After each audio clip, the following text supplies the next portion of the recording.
So we don't write any exams or anything like that. There are assignments that are maybe 1 or 2 assignments that you do in groups throughout the year.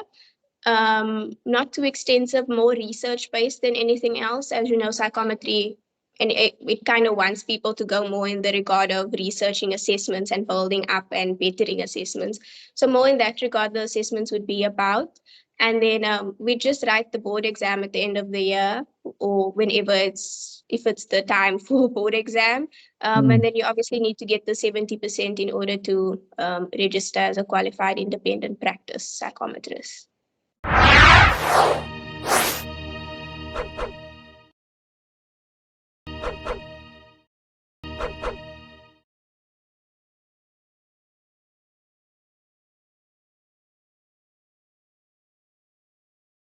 Aubrecia, welcome and thank you for this opportunity and for your kindness to come and give back to those who are also part of the channel who want to get into the program. So I just wanted to briefly introduce yourself, tell us about yourself, who you are, where you come from. Briefly, over to you and welcome. Hi everyone, and hi Dr. T. So I am Aubrecia, Zealand. So I actually come from a small town in the Eastern Cape called Uitenhage. So that's about 30 minutes from Port Elizabeth. I'm 23 currently, so I relatively got into masters at quite a young age in respect to most people. So I'm quite proud of myself for that. And I'm also a mom, so I have a 2-year-old. So that's mainly, yeah, I have a 2-year-old. I did my undergrad at UWC in the Western Cape. And then I continued to do my honors at Varsity College in PE. And then I recently started, no, I'm lying. I then did my psychometry degree at EDHE last year. And then I also got into masters last year around August after selection week. Oh, wow. And so when you say you did your psychometry, are you now a registered psychometrist? Yes, I have passed my board exam, thankfully. Wow. So yeah. Did you then practice or you went straight to masters? You said you finished when last year the psychometry one. Yeah, so NMU has 2 intakes. So they have a January to June, and then they have a July till December. So I felt part of the group, but that was July till December. So I literally just got into the psychometry program, started doing my internship, and then I got the news that I was accepted for masters. But I decided to still continue because obviously I gained a lot of experience doing psychometric tests and, just building rapport with people and understanding people better. So I'm quite happy that I actually decided to stay in the program in that regard, because I feel like it definitely has assisted me so far in this first term of doing my master's. Wow. Awesome. And tell me, maybe before we get into the masters, how the psychometry program at UWC? At NMU. Oh, is it at NMU? Yeah. Okay. And how was it? How was the process to get into it? You just apply, get accepted at the interview process? Hi friends, just a quick break. I know you're enjoying this program, but I just want to answer some few questions about people who still want guidance on how to access the book. You know what I usually recommend, that make sure that you get an ebook. An ebook, you can get it on Amazon and follow their process. Just click on the link below this video and then follow their process and you'll be able to get the book. I like the ebook process with Amazon because it is instant. You buy the book, you get it immediately on your gadget. But if you are in South Africa and you want to get a hard copy posted directly to your home address without leaving your house, all you have to do, there's a link below this video from our printers who were kind enough to help us with distributing the book. All you have to do, click on the link, fill the form, and they will be able to communicate with you on how to get the book. Usually it takes about 72 hours to get the book to you, and many people have been getting their book, so don't be left behind. See the links below this video on how to get the books, whether on Amazon or for it to be posted to your home address. So don't waste any time. Many people are getting the book, so don't remain behind. Make sure you get your copy while there is still time. Don't wait for the last minute, because the book will actually share with you on how to also prepare for the application, what you have to do, tips that are necessary even before the selection process starts. So make sure that you get the book as quick as possible. Let's go back and enjoy the program. No, there's also interview process. So you're setting an application. It's quite similar to masters actually. And then they'll have a panel interview with you and they'll speak to you and kind of try to gauge the type of person you are and all of that and your experience.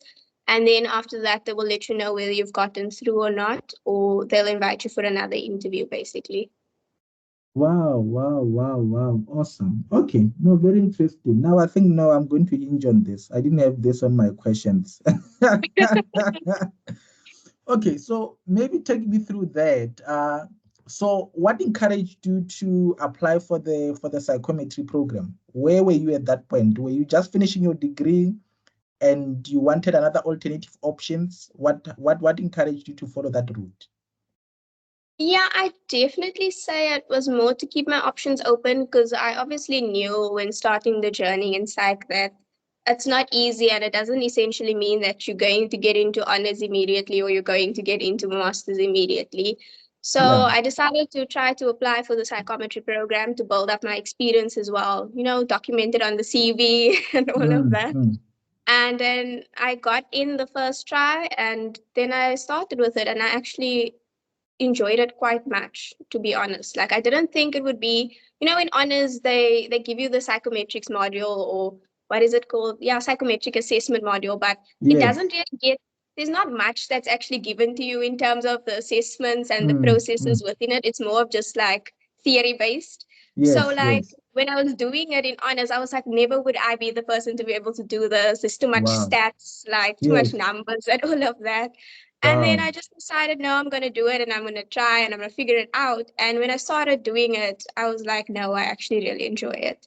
And I was luckily placed at the Department of Education. So NMU actually places their students, unlike UJ. So UJ just they get accepted and then you have to find your own placement site. So NMU gives you a placement site and they actually placed me close to home. So they placed me in Youth which was great for me because I obviously have a son. So I didn't want to necessarily travel too much. So they accommodated me quite well. And then I was at the Department of Education. So I had a lot of kids that would come in with their parents with scholastic issues, basically very, very low functioning children most of the time. But I had a very supportive supervisor, Dr. Antoinette Human, that actually tried to get me other criteria of clients. So she would try to source me other clients and she'd get me more high profile clients as well. So everybody around the program was very supportive and allowed me to thrive better than what I thought I would actually. So yeah. Okay. Yeah, I have a follow-up question on that. But before, what is this? Alarm. I've got a follow-up question on that. But before I get into that, I wanted to just ask you about the selection into the program. Did you only apply at one institute? For the psychometry? Yes. I obviously wanted just a place close to home. So I was just keeping my fingers crossed that I hope I could get in. So yeah, I only applied at NMU. And when they invited you, you said the selection is similar to the one that you go through for masters. How was it? Like, how was the selection? Like, were there a lot of people who went there? What was the structure of the selection? It was actually online. So yeah, they did it online. I think there was about 5 to 6 people on the panel. And each person would ask a question. It would just be you individually on the online session. They basically booked or slotted each person in a certain time throughout a certain periods of weeks and then decided from there. But they mainly they asked like your interests, why you want to do it, why do you think you're best suited for a career in psychometry, things like that. Basically just trying to gauge whether you actually know what it's about and if they actually think your personality would suit the type of job that's required ultimately. And a lot of emphasis was also on languages because obviously as a psychometrist or any healthcare professional, you need to be well equipped to be able to speak different languages. So that was also like a a question that arose. I actually can't speak many languages, so I'm just English and Afrikaans and can just understand the very, very, very basic terms of Xhosa. So I think just being honest about where you're at in terms of language as well, like it helps a lot. Like, don't lie. Yeah.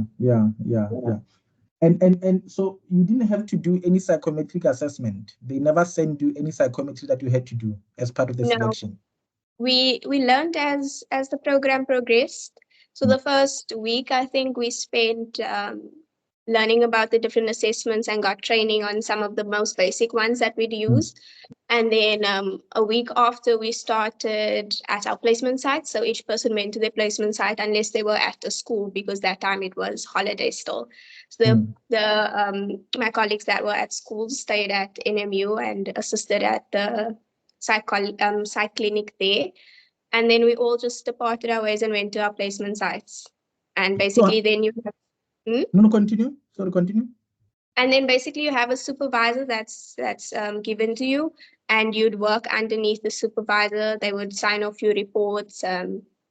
Mine taught me a lot of extra assessments that wasn't essentially taught at NMU.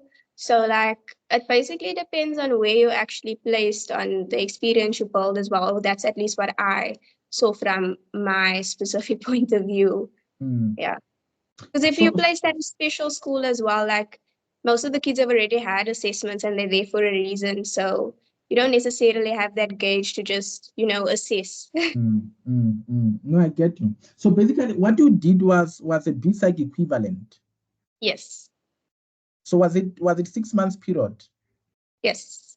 And from what I'm hearing you, after admission, you went directly to practicals. So it was just, did you have any contact lessons or blocks? How did it work? On Thursdays, we'd go to NMU and we'd have more prep on certain assessments, and they'd have basically like people in the industry that specialize in certain assessments either come to the class and actually teach it to us, or show us the assessments, or have online sessions with these people if they're like maybe too far away to actually get to the campus. Okay. So you only had class only Thursday throughout the whole 6 months? Every week on Thursday, yes. Yeah. Okay. Wow, that's great. And so you only did a degree in psychology and moved directly into the BPsych, or did you have an honors? No, I did my honors at Varsity College at in Port Elizabeth. Okay, so you had an honor, then they took you for the 6 months. Okay, sounds like it was a very interesting program. Yeah, it is. And they didn't have the counseling. Was it only the psychometry? They don't have the counseling one program. NMU used to. They don't have it anymore. I think it's phased out by most public universities now. As far as I know, it's only private universities that actually offer registered counselor. Yeah, it's only private. So Cornerstone Institute, SACAP, and there's another one, but those are the only places currently offering it. Is there a reason why you chose psychometry instead of the counseling? I think I would have probably gone with counseling if it was available in a public university. For me, it was a bit out of bounds to go to a place like SACAP or Cornerstone because it's very, very pricey. So that's why I decided to rather do psychometry so that I at least have something to fall back on. Okay. And what did you say for somebody who doesn't know the program? What is the content of what you do? So when you meet on every Thursday on a weekly basis, and do you write exams at the end of the 6 months? What is the focus of your content? What do you do, the coursework? So we don't write any exams or anything like that. There are assignments that are maybe 1 or 2 assignments that you do in groups throughout the year. Not too extensive, more research based than anything else. As you know, psychometry, and it kind of wants people to go more in the regard of researching assessments and building up and bettering assessments. So more in that regard, the assessments would be about. And then we just write the board exam at the end of the year, or whenever if it's the time for a board exam. And then you obviously need to get the 70% in order to register as a qualified independent practice psychometrist. Okay. No, it sounds like it was a very quick but also interesting program to be in. Doesn't look like it was It too was quick but burdensome. long also. Because it's I mean, like you mentioned the UJ. I know this UJ. I mean, I've been speaking to some of the people that side. I think it's a bit cumbersome where you have to find a place for yourself and go there and all that. But it looks like there's more support from your side than what UJ provide. And also, you guys wrote the board exam the same year, which means you guys were fully prepared then. Yeah. Wow, Most of wow. us all wrote, went back homes to wherever we came from, and we all wrote, yeah. Wow, wow. Yeah, it's a pity you didn't practice, but I wanted to actually ask you, what advice will you give those who are about to apply to road the psychometry BPsych equivalent this year? I think more of like, don't be scared and just embrace it. I know I was very, very scared when I started. I didn't know a thing about assessments. Probably just knew like the Ravens is a thing and I didn't even know what it evaluates. So just Mm, go in, I'd say, with an empty cup and mm, like allow it to be filled by others' knowledge, and don't be that person that essentially thinks like, oh, I have an undergrad, I cum laude passed it, I did my honors, I also cummed. Like, don't have that mentality. Rather just step into it not knowing anything and being humble than going into it and thinking you already know everything, because you don't. No, no, I get you, and thanks for that. But did they ask you anything about psychometric test during the interview of the one that you are familiar with? Did they ask you any question related to that? No. Is it? Awesome. Aubrecia, any other advice or any last word that you want to say before we close to anybody in the field of psychology, those who might be in matric, those who might be in the undergraduate thinking about the field, now that you are into the program that everybody wants to do, what can you tell them? The feeling of being inside. The feeling of being inside is amazing. Wow, wow, Um, wow. But I know the feeling of being on the outskirts as well. And I know it's draining. I know that it's a whole mental toll on someone that wants to get into psych as well. It's one of the hardest careers to get into. And financially, it's also one of the most pricey like degrees to actually get in the end, because every year it's a lot of money. And Yeah. don't let that deter you from actually going for your goal and trying to get to the end, because it can be fruitful in the end eventually. But I also understand how it feels to be finishing your undergrad, not being able to get employment because now you did a BA, and a BA basically means jack Yeah. in South African context. Then you do your honors, and then you're sitting now again, and you can't really do anything as well. Most people just employ you as an administrator of something and also pay you absolutely nothing because they don't really recognize the degree or see the importance of it. So I also Mm. understand how it feels to be in that position, but in the end, it gets better, and just putting your efforts in and trying to get there is worth it in the end. Awesome, awesome. Thank you for this opportunity. Thank you for what you have shared. I'm sure anybody who's going to watch this will benefit from this interview, your career journey. Thank you for allowing us also into your space about your family, your brother, and wish him all the best as well. And I wish you all the best with your next 2 years. And hopefully, 3 years from now, 4 years from now, I'll meet you busy with your PhD.